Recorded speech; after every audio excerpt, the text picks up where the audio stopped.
Last thing, contingent liabilities. We've talked about known liabilities. They're going to happen. We know they're going to happen, and we know how much it's going to cost us. We've talked about estimated liabilities. We know they're going to happen. We just don't know exactly how much it's going to cost us, but we can estimate them. Contingent liabilities is kind of similar to estimated liabilities, and there's actually some overlap into that. But what a contingent liability is a potential obligation. So it could happen. I don't know for a fact it's going to happen, but it could happen. That is dependent on a future event occurring from past transactions or events. So warranties would be an example. Not only is it an estimated liability, but it is a type of contingent liability because it is dependent on a warranty coming back.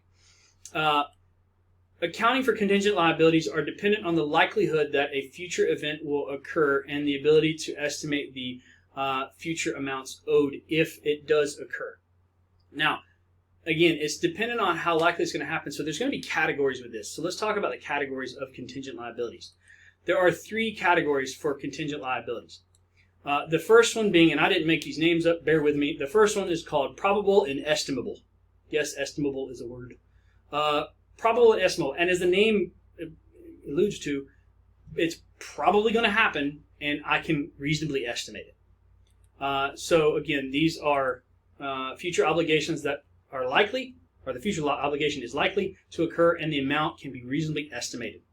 If it falls into this category, then it's going to go on the face of the financial statements. It's going to go under liabilities on the balance sheet. It is a liability, if you will. A good example of this, again, would be like vacation pay or warranties or anything like that.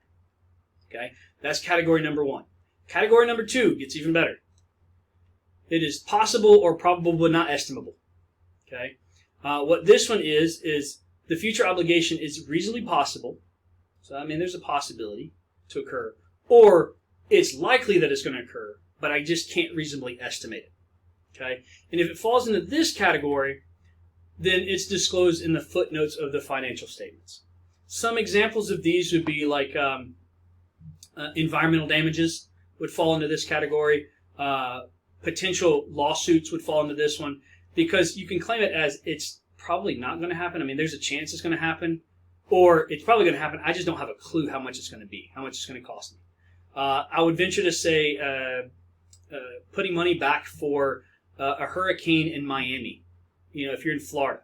Because Florida gets hit with hurricanes, and you don't know how much it's going to cost to fix that with the environmental damages that come with.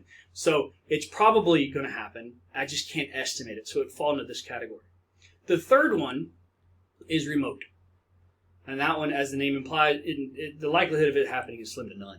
The future obligation is highly unlikely to occur. If you have one of these, if you're setting back for some of these for liability, you don't even have to put it. It's not recognized in the face of the financial statements or disclosed in the footnotes. That's how unlikely it is. Now, you can voluntarily put it in the footnotes if you'd like, but again, these are so few and far between, that most books don't even give you one. So that's what contingent liabilities are in the 3 categories. Thank you.